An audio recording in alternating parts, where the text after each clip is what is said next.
Olá, boa noite para você. O fim da Transbrasil.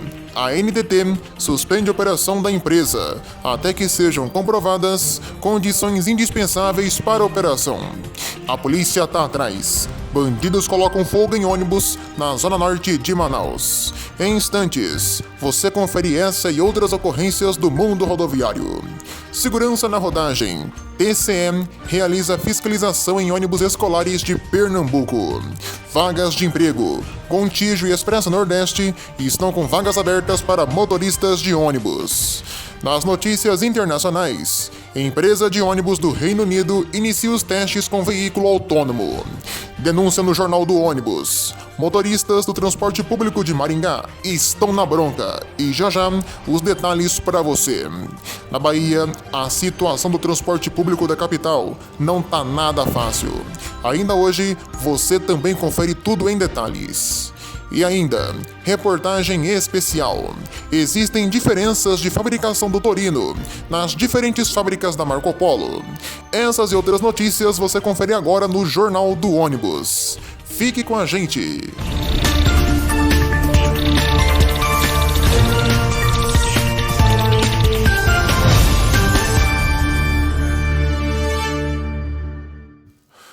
O Tribunal de Contas de Pernambuco realizou a fiscalização e vistoria do transporte escolar do estado. A ação ocorreu entre os dias 2 e 11 de maio em veículos da rede pública.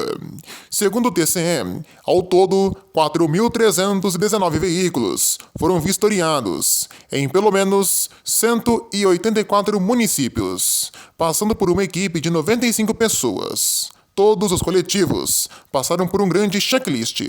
Os resultados foram comparados aos da Operação Transporte Escolar Seguro, realizada em abril do ano passado, onde havia sido feita uma inspeção de vários veículos da rede municipal. A boa notícia é que houve avanço no quadro em relação à fiscalização do ano passado, mas ainda assim, vários coletivos em estado ruim foram notificados. Bacana, né? Que as coisas, claro, continuem melhorando. Nas manchetes internacionais, a Stagecoach, maior operadora de ônibus e transporte de passageiros do Reino Unido, colocará em operação na próxima semana uma linha de ônibus com apenas veículos autônomos, em Edimburgo, na Escócia. Os veículos produzidos pela Alexander Dennis são do modelo Enviro 200AV, movidos a diesel. Aqui no canal, nós já tínhamos falado sobre esses carros nas renovações de frotas. Esses veículos autônomos não têm motorista e serão usados numa rota de 23 km de tráfego misto, circulando com uma velocidade de até 80 km por hora, já a partir da próxima segunda-feira. No futuro, a Stagecoach pretende produzir apenas veículos elétricos, deixando de lado a produção de modelos a diesel. Com o padrão de condução propiciado com sensores, espera-se nesses ônibus autônomos menor desgaste dos pneus e dos freios, exigindo menos manutenção e consumo de combustível. Mesmo não tendo ninguém na direção, como é um projeto novo, 2 motoristas qualificados estarão a bordo. Um deles pode assumir o controle do veículo caso seja necessário, e o outro ficará à disposição dos passageiros para checar os bilhetes e tirar dúvidas sobre o funcionamento do ônibus autônomo. A operação desse coletivo envolve várias startups da região e tem financiamento parcial do governo do Reino Unido, através de um programa voltado a veículos conectados e autônomos, sendo um dos mais complexos do gênero no mundo, e será o primeiro serviço registrado a usar ônibus autônomos de tamanho normal. Esses coletivos independentes estavam em testes inicialmente sem passageiros lá no ano passado e estavam operando com pessoas há pelo menos 2 semanas. Vale ressaltar que esse não é o primeiro ônibus autônomo do Reino Unido. Em 2019, um veículo do mesmo tipo e da mesma fabricante foi testado em Manchester. Notícia boa, né? Esse é o futuro, minha gente, que já bate, a nossa porta. Porém, ainda parece ser uma realidade bem longe e distante do Brasil, onde ainda nem ônibus elétrico tem direito pelas ruas. É complicado, né? Ainda no clima internacional e com imagens de Tóquio, no Japão. Tamo chique, hein? A gente volta em instantes com as notícias nacionais no JO. Temos muitos assuntos nesta edição para tratar. Você confere a seguir as notícias em manchete. Agora na capital japonesa é de manhã e por lá os termômetros marcam 16 graus.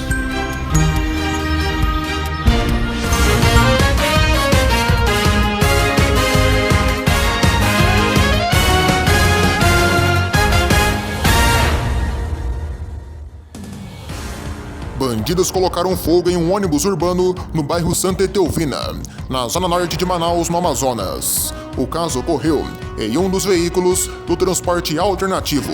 O ônibus ficou totalmente destruído e as chamas foram debeladas pelo Corpo de Bombeiros. A Polícia Militar realizou buscas na região, porém ninguém foi encontrado e preso até o presente momento.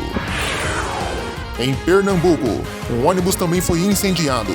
Nesse caso, o veículo era escolar. O caso ocorreu no município de Bodocó. No momento do ocorrido, segundo a prefeitura, o ônibus transportava alunos do sítio Lopes 2. O coletivo é fretado. Apesar do susto, ninguém se feriu e os bombeiros controlaram as chamas. Essas foram as principais notícias em manchete de hoje.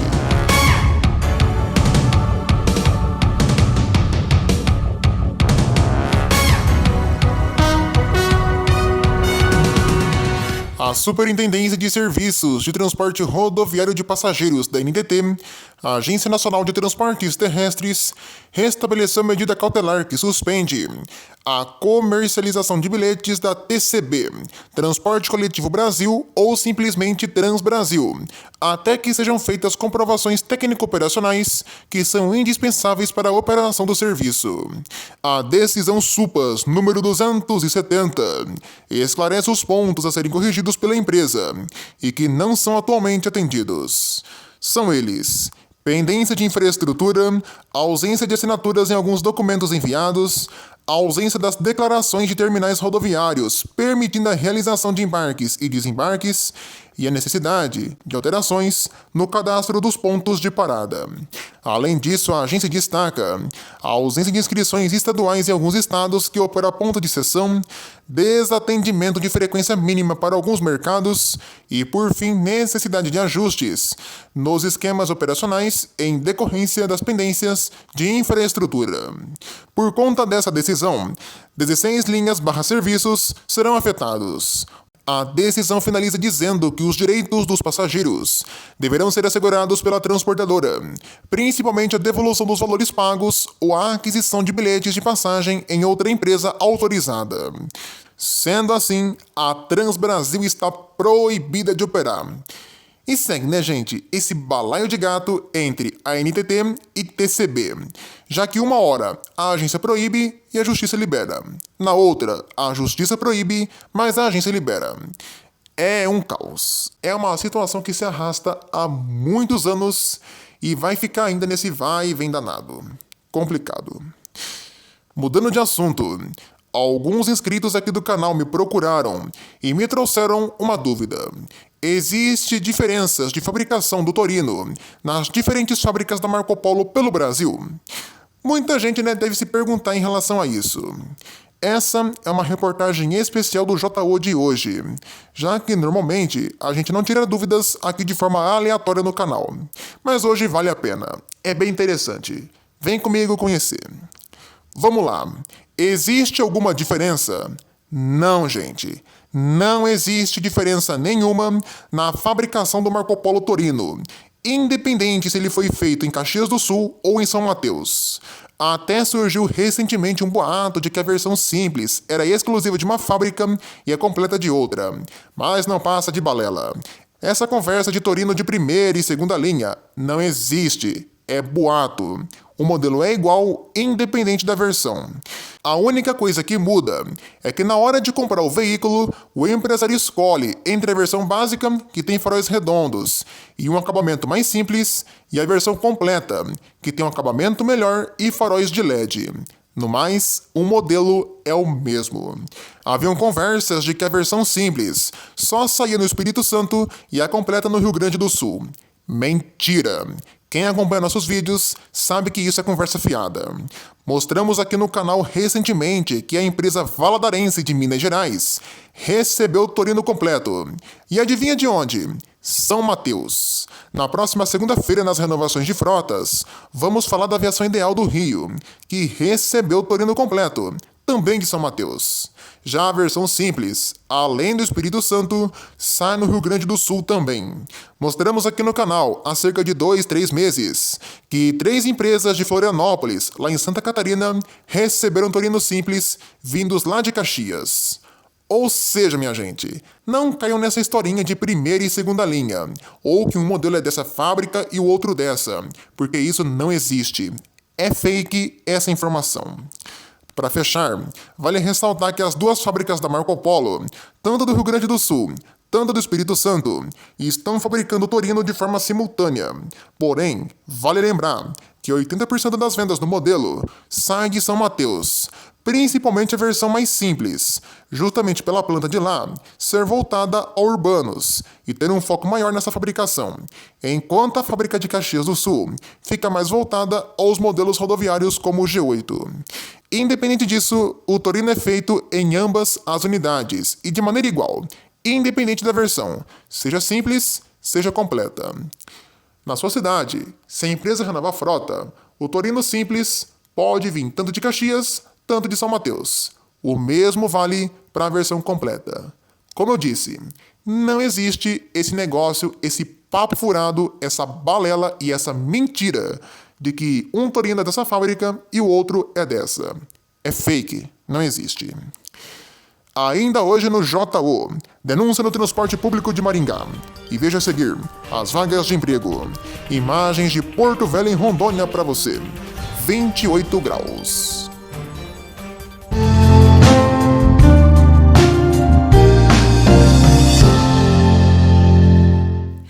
Hora das vagas de emprego. Hoje temos oportunidades na Gontijo e no Expresso Nordeste. Começamos pela Gontijo. Para motoristas de ônibus, a companhia oferece vagas para as seguintes cidades que aparecem aí na sua tela, pedindo como requisitos CNHD ou E e experiência com veículos pesados acima de 8 toneladas, seja ônibus, caminhão ou carreta. Além disso, na Gontijo, há vagas também para outras áreas, sendo elas cozinheiro, atendente de telemarketing, pintor eletricista, trocador, auxiliar de encomendas e programador/desenvolvedor web. Mais informações e currículos entrando em contato com a empresa através do e-mail recrutamento2@gontijo.com.br ou se cadastrar no site da empresa, que é o www.gontijo.com.br. Já no sul do país, o Expresso Nordeste está com vagas abertas para motoristas de ônibus em Florianópolis, Santa Catarina. A empresa pede como requisitos disponibilidade para viagens e horários, excelente comunicação, residir em Florianópolis e região, CNH categoria D ou E, curso de transporte coletivo de passageiros, exercício de atividade remunerada e exame toxicológico.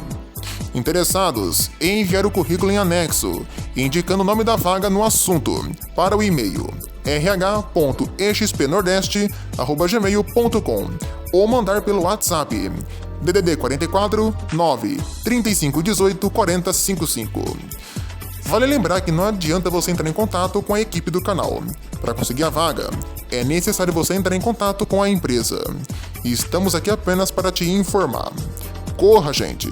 Quem é do ramo e tá precisando de emprego, corre, porque as vagas, olha, acabam assim, de uma forma bem rápida e bem inesperada. É aquele negócio, não dorme no ponto. Boa sorte a todos! Olha, vocês sabem que aqui no canal a gente não passa pano pra ninguém. Elogiamos quando tá certo e criticamos quando tá errado. Esse é o papel do jornalismo.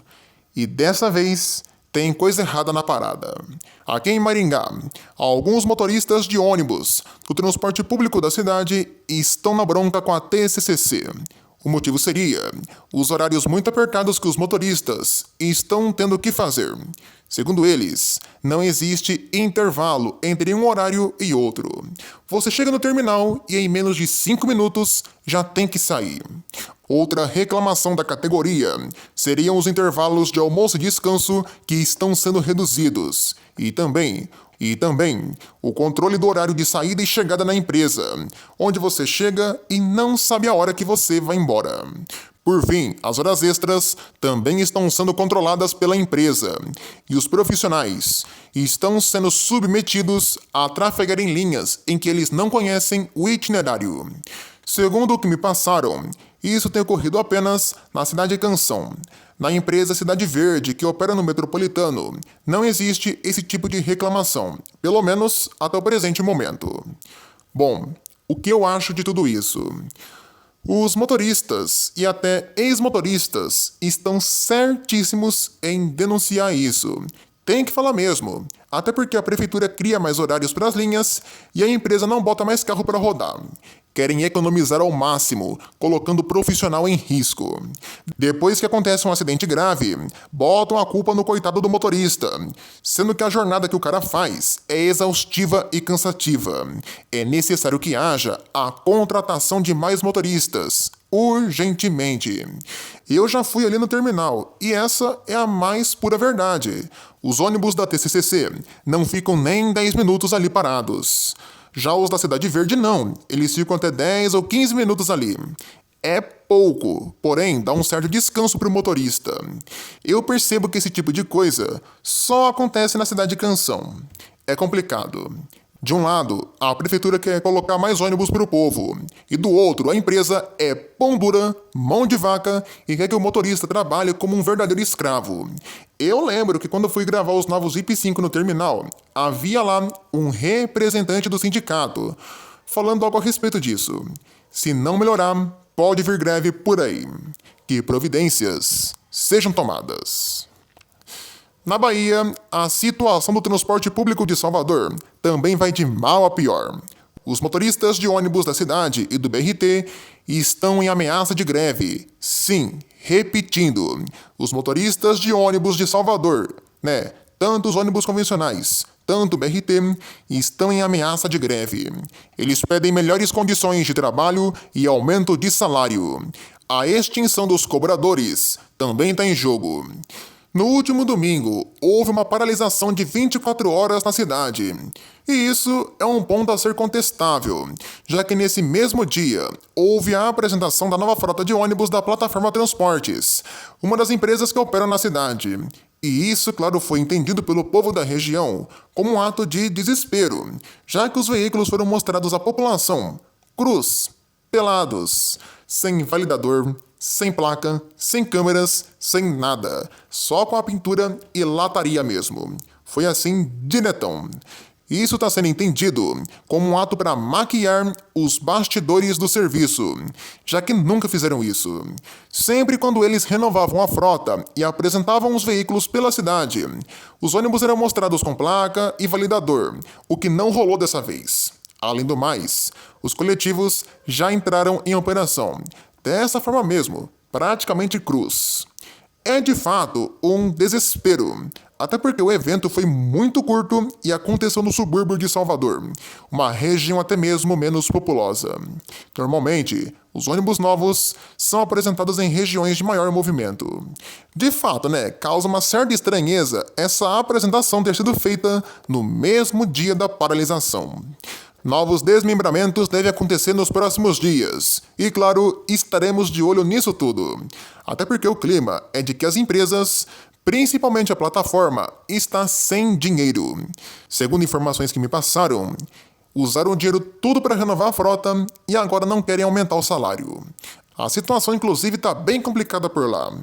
Até porque, sempre antes do expediente, os motoristas fazem indicativos de greve e ameaças de paralisação, que, claro, impactam a população, com os horários, por exemplo, atrasando até 2 horas no começo da manhã. Aliás, o sistema de transporte público de Salvador tá uma verdadeira porcaria, um lixo, ou melhor, como me falaram, uma zorra, uma zona. Os ônibus são velhos, capengas, numa situação terrível e os horários vêm cada vez mais cortados e várias linhas estão sendo extintas. Do que adianta renovar a frota se o serviço é capenga, é ruim? O cúmulo tem sido eles trocarem ônibus grandes por veículos curtos, principalmente em linhas de alta demanda. A falta de investimentos no metrô tem sido uma das grandes queixas da população, já que há suporte para isso na capital baiana. Mudanças precisam ocorrer. Vamos aguardar maiores informações e ver se essa greve aí vai acontecer, até porque o estado de greve já foi declarado. É tipo uma bomba, prestes a explodir. Qualquer erro, ela cabum. Inclusive tá rolando por aí um boato de greve de motoristas de aplicativo em todo o Brasil. E no caso de Salvador, essa greve deve acontecer em conjunto com a dos motoristas de ônibus. Olha, os motoristas estão totalmente corretos em reivindicar seus direitos. Mas é aquela coisa, né? De um lado, há a luta de alguns para melhoria nas condições de trabalho e salário, e do outro, o povo, que fica no prejuízo com menos ônibus rodando. É complicado, né? Esse é o Brasil. Em instantes, no Jornal do Ônibus, o resumo de notícias da semana. Imagens de Cuiabá. 23 graus neste momento. Voltamos já já.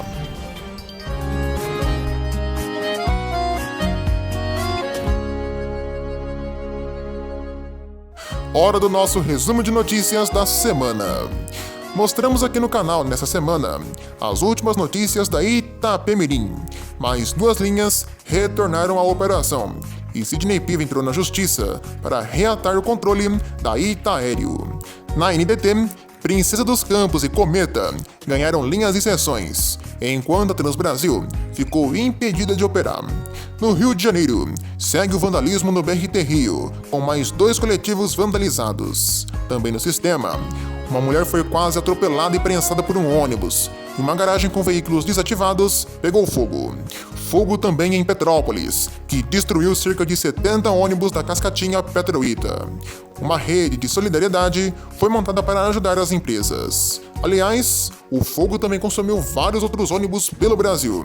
Até porque, né, estamos vivendo uma onda de ocorrências, com muitos, mas muitos acidentes, principalmente em São Paulo, onde a bruxa teve solta nessa semana. Na Bahia, os bens da Falcão Real serão penhorados. Já no Paraná, Curitiba terá 70 ônibus elétricos na frota, e a tarifa está congelada até o fim do ano que vem. Por fim, você viu nesta edição o início das operações de um ônibus autônomo no Reino Unido. Essas foram as principais notícias dessa semana. E antes da gente encerrar, uma última notícia para você. As empresas de ônibus que operam em Campina Grande, na Paraíba, estão pedindo um reajuste tarifário nas passagens de ônibus.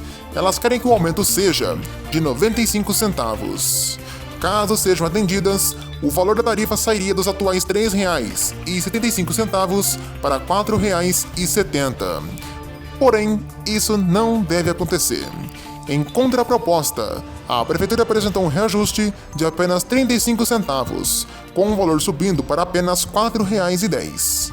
O novo preço das passagens será definido na próxima segunda-feira. Na Bahia, a Atlântico Transportes venceu a licitação do transporte público de Itabuna. Por fim, em Curitiba, terminou hoje uma era no transporte público da capital paranaense. Os cobradores dentro dos ônibus foram totalmente extintos. O fim dos profissionais é de um processo que já vinha há pelo menos 5 anos. As últimas linhas com cobradores na cidade eram os interbairros 4, 5 e 6, que assim como todas as outras linhas, vão passar agora a ter o pagamento apenas com cartão eletrônico. A maior parte dos profissionais foram readequados em outras funções. Assim nós finalizamos mais esta edição do Jornal do Ônibus, claro, agradecendo a sua companhia e audiência. A gente volta amanhã aqui no canal com mais vídeos para você às 7 da noite. Domingão de Mães com vídeo pra galera. Aliás, Dia das Mães sempre é uma data muito especial. Mãe é sinônimo de respeito, carinho e admiração. Mãe é tudo em nossas vidas. Feliz Dia das Mães a todas as mamães desse Brasil. Boa noite para você e um excelente final de semana.